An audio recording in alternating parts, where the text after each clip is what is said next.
Hello, my name's Tom Walker. Welcome to That'll Be the Day. In this podcast, I'm going to be talking to a young visually impaired musician who's very definitely making waves on the Irish music scene. But before we hear from Sean Harrington, if you like the music at the start of this podcast, it's a track called That'll Be the Day by the Liverpool band The Vow. And as always, I'll be featuring a track by the band at the end of this podcast. To find out which one it is, stay tuned. Now, there's nothing unusual about visually impaired musicians. I could probably name about 50 off the top of my head. But when I met Sean Harrington at the Irish Centre in Liverpool, I was struck by his talent, confidence and honesty. I enjoyed listening to Sean, as did the audience. I remember Dublin City in the rare old... Yes, I'm at a very lively Irish Centre in Liverpool, and with me is Sean Harrington.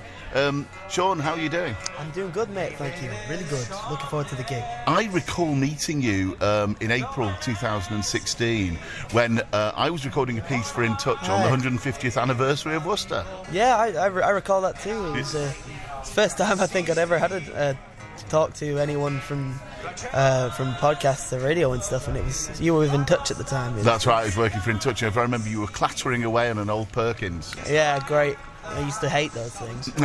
Still do hate those things. Remind me of exams. Remind you of exams, don't forget those, absolutely. Did the music start for you then at New College? Pretty much, yeah.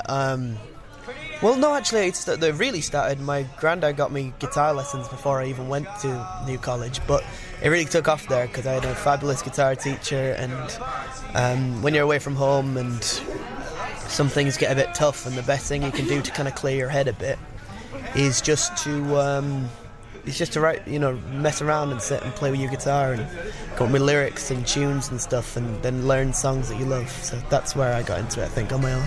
And was it just the guitar, or did you do other instruments as well? I mainly do guitar and vocals, but ironically, in an Irish Centre, the first instrument I learned even before the guitar, when I was about 8 or 9, and I still play, I learned the ballroom, the Irish drum, which really teaches you a sense of rhythm, which came in very handy for the guitar. So, that was the first instrument I ever picked up, and I still play it. Sometimes I bust it out at a gig. Not tonight, I don't think, but sometimes I do, because it's a fabulous and very old instrument, older than most. So. Did you do the grades when you did the guitar as well? I did 2 or 3, but I never liked grades. I've never liked exams of any kind. I've never liked the idea that someone can say to you, look, I've decided what you're going to learn in this subject. You're going to come in, you're going to sit and you answer every question the way we tell you, and we're going to mark you on it, and then we're going to decide how well you've done from that. I don't think education should be done like that.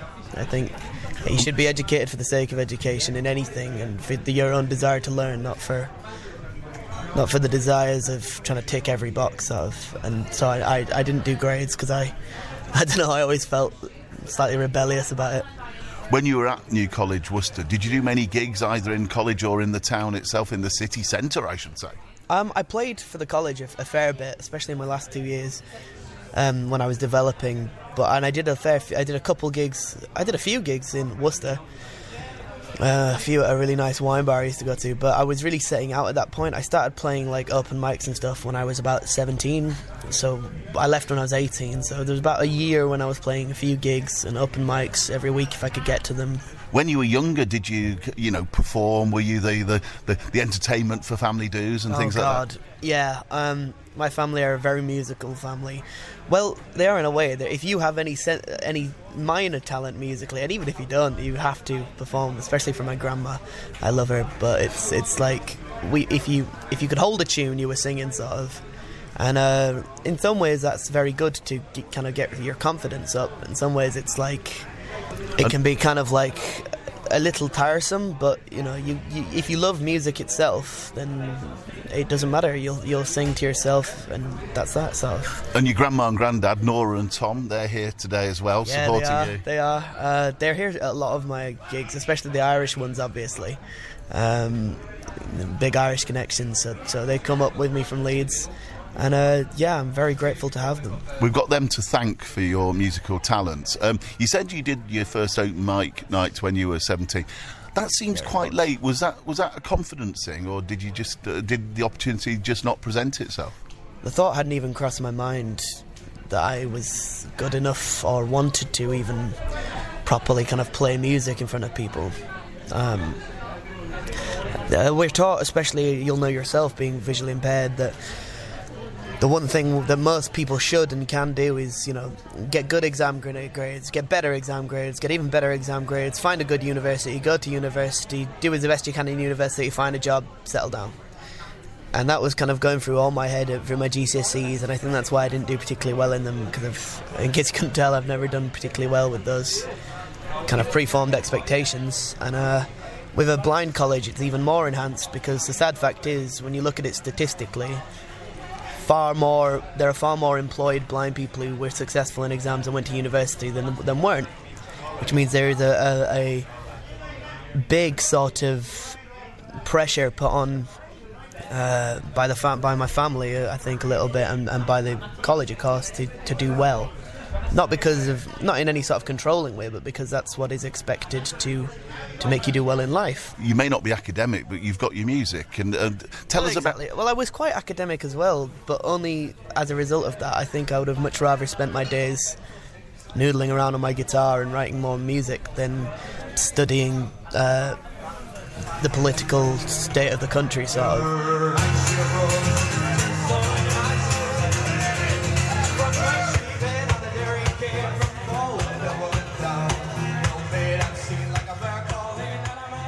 Tell me about your music, Sean. What describe it for people who don't know you. My music is, I do all sorts at these gigs. So I do Irish music, obviously, but my sort of genres that I specialise in for most gigs are blues, rock and roll, indie, folk, and my own music that I write is some sort of mix between all of it. I was going to say, you write your own music as well. I do. We've just finished the EP, and we're just preparing to... we've just had a video made, and we're getting another animated video done. Plug the EP. Come on, tell us more. It's called Dark Times, the EP. Dark Times EP, and it's based off the first song that I've been performing. You might hear me play it tonight.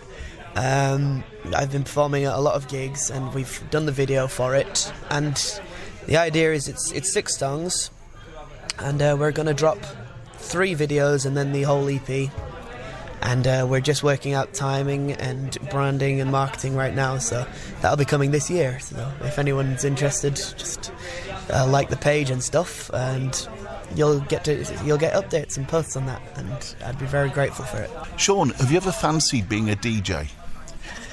Actually I have, but the idea of just having to fill the kind of radio silence has always terrified me a little bit. So I'd love to play my own music to people, and not my own, but music that I like, and see what they think. But the idea of having to do all that sort of chat in between is as good as and better as I'm getting with audiences. At least they're in the room, sort of.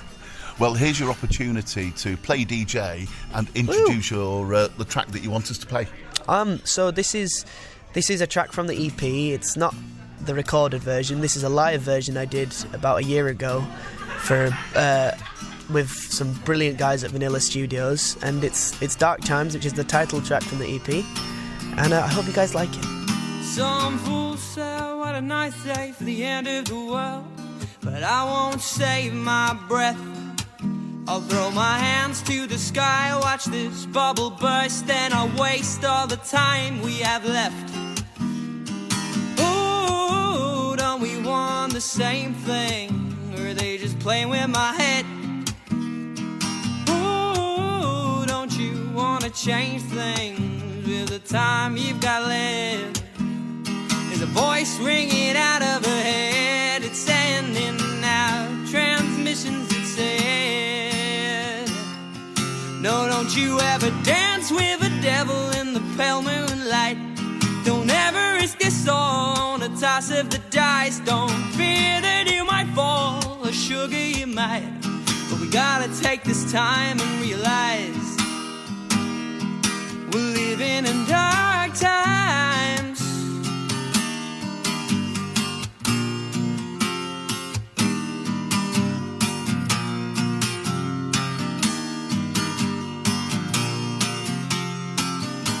She's a blonde-haired, pink-lipped thing looking for for a thrill, be it a boy or a girl or a new kind of pill. She was tripping on a dream in the dark of the night. She's ready for the heat, got kicked out of the fight. Ooh, don't we want the same thing? You busy playing with my head. Ooh, don't we wanna change things with this time we've got lived? His voice ringing out of my head, it's sending loud transmissions that said, don't you ever dance with the devil in the pale moonlight. Don't ever risk this all on one toss of a dice. If you fear that you might fall, then sugar you might. We gotta take this time and realize. Oh, we gotta take this time and realize. Hey, we gotta take this time and realize. We're living in dark times. We're living in dark times. We're living in dark times. Just living in dark times.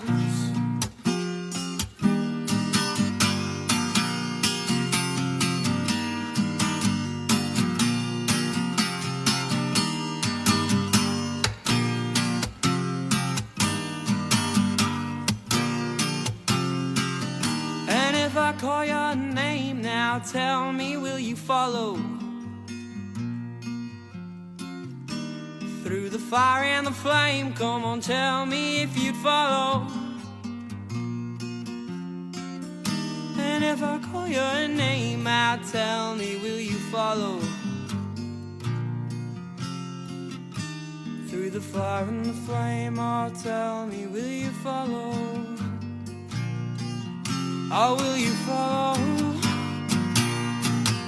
Oh, won't you follow? Oh, will you follow? How will you follow?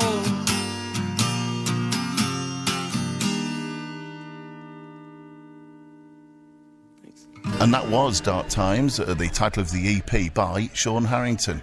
And what's the ultimate ambition, Sean? Is it to be a musician, a star, well known? Well, what's the ambition? I think it would be, what's the word?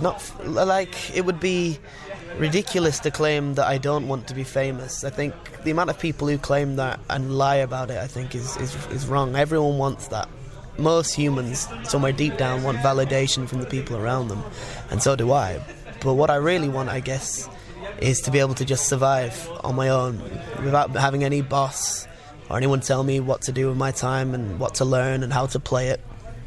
And you and me both. And have exactly and have people come and watch my music and like my music and feel like there's something to connect to in my music, and all the time I put into picking my lyrics and writing those songs and stuff was worth it, because it connected me with at least one more person. Tell me about the songwriting process, Sean. Where'd you do it? How'd you do it? Where'd you get your ideas from? Where I do it anywhere, as long as there's a guitar and somewhere relatively quiet. And sometimes not even a guitar. Sometimes I can come up with tunes and lyrics in my head and just voice memo it or record it and then work on it later. But I wish I could say, a lot of songwriters, they'll handle something over 4 days maybe.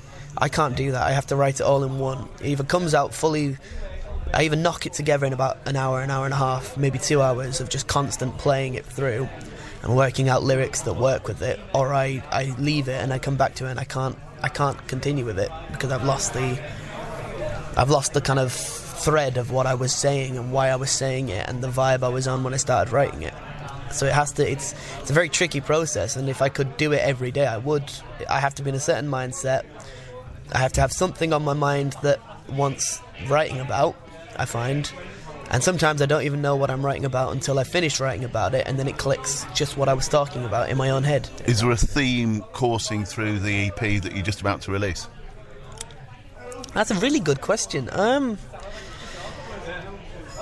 think the theme to me is I've always made it obvious to myself that the music, clear to myself, the music I want to write in the least pretentious way possible. I want it to be real. I want it to be about real things and real feelings. So, and real to me. So there's very few love songs. I don't think there's a single love song on there. I don't think I've ever written a proper love song, because I, as of yet, have not fallen in love. So why should I write about it? And I think that is the theme of it. It's about things that are hopefully relatable to people, but I've experienced, because it would be dishonest to write about stuff I hadn't. So Dark Times was written at the heart of, the very beginning of the first lockdown, when a lot of terrible things seemed to be happening, all kind of one after another. And no matter what politics or religion you follow, it was looking a pretty bleak time. And so I wrote Dark Times as a result of that. That was playing on my brain. And Dark Times came out, and Landslide, which is another song on the EP, is an exploration of just how that was very much inspired by a conversation I had with my mother, who is a divorce lawyer. And it struck me that when people go looking for this elusive thing we call love, not saying I don't believe in it, of course, but they go into these things with a massively powerful and sometimes overblown expectation of what different people should provide and should give to each other in a relationship that might be ridiculous or might not, but it ends up hurting them both. And that's kind of that about it. That's what the album is based on. Real people, real themes, and real, sometimes painful things that happen. How was the lockdown for you? It was at times a brilliant time in my life, and at the same time pretty horrible, because in the first lockdown I was locked down with my elder brothers living together, and that was lovely. We've fallen apart, not in a bad way, but we were all doing different things, moving from place to place, and then now we were together. We were in the same house, we were spending time together, and it was just a great experience. But then I went to university, and the second lockdown hit, and I was in my own apartment, the same four walls, for maybe 3 months, and I found out that I was the closest to insanity I've ever been, locked away from the world, sort of, in this cell that I'd picked for myself. And that was a really dark time, ironically. Probably where some of the bits on the EP came from. But Sean, one of the things I wanted to ask you about was you're visually impaired, you're totally blind. Totally. What effect does that have on your performances, on how you interact with the audience? Good question. It has a negative but also a positive effect, actually. Negative is the obvious. It's hard to... So I'm in Liverpool now, and I would not be able to be here properly with all the equipment needed without the help of my godfather and best friend, who drives me and helps me set up, and has been a real kind of key. Like, when I get gigs, I say we've got a gig, because it's the two of us. It's always been the two of us, and it will always be the two of us. And we do everything together, and he helped me build this business, and that's that. But that is a result of blindness, unfortunately. I can't drive myself. It would be very awkward to shift the gear in on my own and set up on my own. So he helps me do that. And of course there are countless, the type of things. There are countless sort of little issues that come up that are frustrating and things like that. But we've developed so many kind of methods to get around them that we're doing very well on that front. And when you're on a positive way, people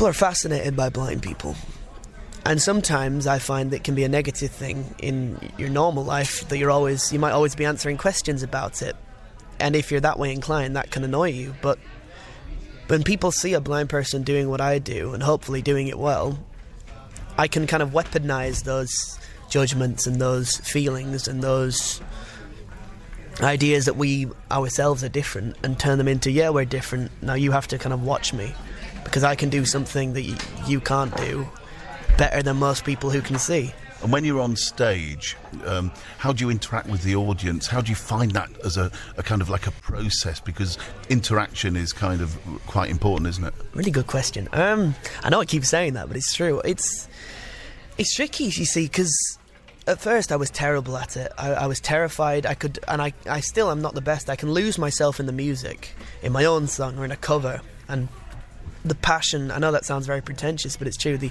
passion and the song itself, I can lose myself in that. And then suddenly, when the song is over, it's like I get snapped back to where I am on my feet in front of a crowd of people, most of whom I've never met. and I realise I have to talk to them at least a little bit, and that used to be really terrifying, the really nerve-wracking part of it. But recently I've been taking, a lot of a lot of lessons on how to communicate with crowds properly, the theories of visual, audio, and kinesthetic communication with people, and they have been very helpful in my gigs, because if you understand that no one wants to come and see someone fail or flop or do terribly. Well, not no one, but very few people do, especially not British people, because we hate we hate to watch it. Mm-hmm. So if you give them something to latch onto in between songs, they will uphold you. You said there that some people are fascinated by visual impairment. So do people come up to you afterwards and start talking to you about that? So many times. What do they say? I welcome it. I do. I understand blind people who get offended by having to constantly answer questions, but at the same time I think it's quite a restrictive and childish view to say that, especially if you're doing gigs in front of people, you can't expect them to just...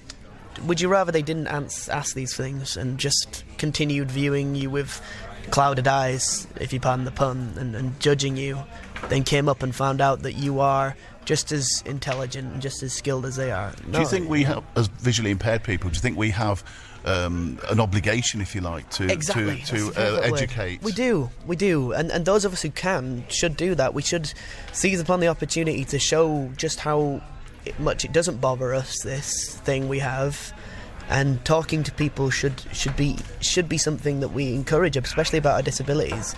Not to the point where it's all we talk about, but if they ask, then we should answer. We have an obligation to answer. I talk to a lot of visually impaired people who say, being blind is a real disadvantage in the workplace. This is your workplace. Do you think it's an advantage? It's an advantage. Tell me why. Because, as I say, people are fascinated by it, and if you walk on stage and they're already fascinated by you, then you can use it. And if that taps into your music, do you see what I mean? I can walk into a room, and it was something my speech, the guy who's been helping me learn to talk, said. He's a friend of the family, and he said it when I was a kid, and it's only been affecting me for the last few years. But he says a lot of blind people don't realise this, or they view it in a negative manner. But when you and I walk into a room with Arcane, we immediately have people's attention, whether it's good or bad. Immediately. Yeah. Which is something that if you're clever enough, and that sounds pretentious, but if you're switched on, you can use that. Of course. David Blunkett used it. You can use that attention and magnify yourself, and that's what I try and do on stage. They're already looking at me. They're already wondering what I'm going to do because of the cane. I just have to prove that it was worth it. So you're about to go on stage now. Exactly. Any pre-match nerves, pre-gig nerves? There's always kind of pre-gig nerves. I like to think I'm not arrogant enough to assume I'll blow it out the water every time. Sometimes we have duds, but like... I'm hopeful. Irish gigs, especially in Liverpool, this city is full of music, and it's full of people who enjoy music. And most of the gigs, in fact almost every gig I've done here, has had very good reception. And when you have a good crowd, your performance is 9 times out of 10 going to be a good one. So. Well, touching wood, he says touching his head, because others would here. So touching wood, I hope the gig goes really well. I hope you smash it, as they say today. Oh, thank you. And Sean, it's been really good to meet you again. You too, man. It was probably, 6 years ago? 2016. Now I feel old. I know. Well, if you feel old, ancient. I'm 57, mate. So you're a mere youngster. Yeah. But great. Thank you for your time. That's all. Thank you. Cheers. Thank you. Great. Cheers. In the rare old times.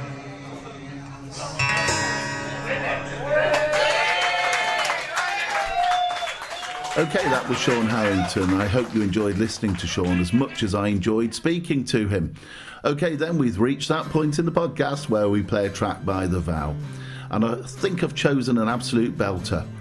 From a rising star to falling stars. Yesterday,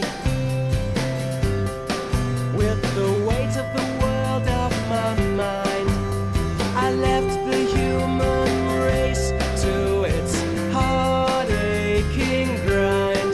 That's no shame.